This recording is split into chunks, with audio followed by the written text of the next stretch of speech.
pointless, and House of Games presenter Richard Osman, 52, has blasted the pathetic decision, which was announced this afternoon in a statement from the BBC. BBC Sport host Gary Lineker has faced intense scrutiny this week after he criticised the government's new asylum policy.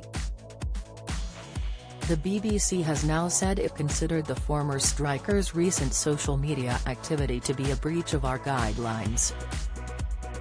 In a statement, the broadcaster added that due to its impartiality rules, Gary should keep well away from taking sides on party political issues or political controversies. The BBC confirmed bosses have had extensive discussions with Gary and team in recent days, resulting in a decision that he will step back from presenting Match of the Day until we've got an agreed and clear position on his use of social media.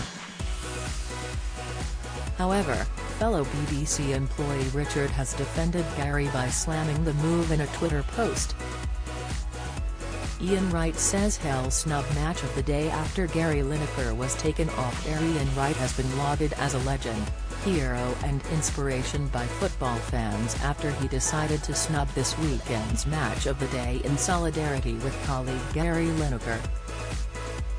The 62-year-old host was pulled out of this Saturday's show due to an ongoing impartiality row over his use of social media. He retweeted the news and wrote, "In view of his 1.2 million followers, this is pathetic for so many reasons." Fans took to the comments section of Richard's post to share their thoughts. One person warned, "Careful Richard. They'll take House of Games off the tally if you question them." Another quipped, "Careful Richard, you aren't permitted to have an opinion, apparently." Do you agree with the BBC's decision? Have your say in the comments here. A third fan queried, "On the flip side, if I tweeted something that painted my employer in a bad light, I'd be suspended/fired. Oh wait, but the BBC is not the UK government, right? A fourth added, "It is so sad that the BBC is caving into the bigots who have clearly been out to get him."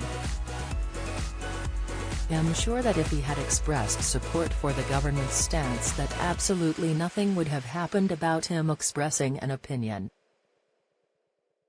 The statement from the BBC today continued, "When it comes to leading our football and sports coverage, Gary is second to none.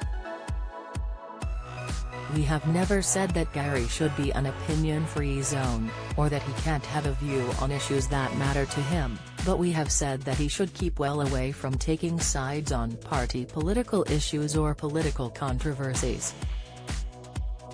Don't miss A Place in the Sun's Jasmine Harman details potentially fatal issue. Latest, Piers Morgan talks BBC suspending Lord Sugar after Lineker off-air. Opinion, Martin Roberts breaks down in tears as he announces huge family loss. Video, it comes after the former Leicester City player compared language used in a video discussing the Conservative government's new immigration policy, by the UK's Home Secretary, to 1930s Germany.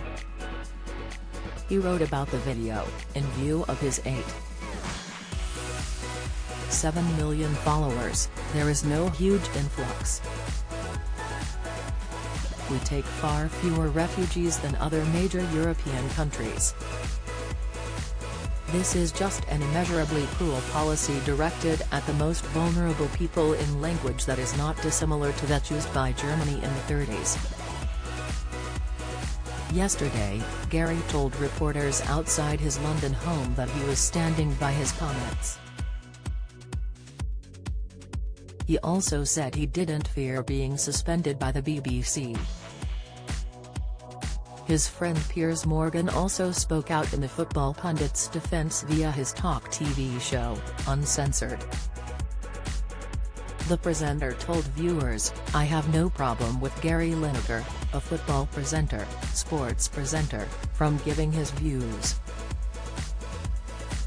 He is not a BBC News journalist. He's not anchoring the news at 10 or Question Time or Newsnight, he's a football presenter doing Match of the Day and other major sporting events. He's a celebrity and a public figure, his 8.5 million followers want to know what he thinks about stuff.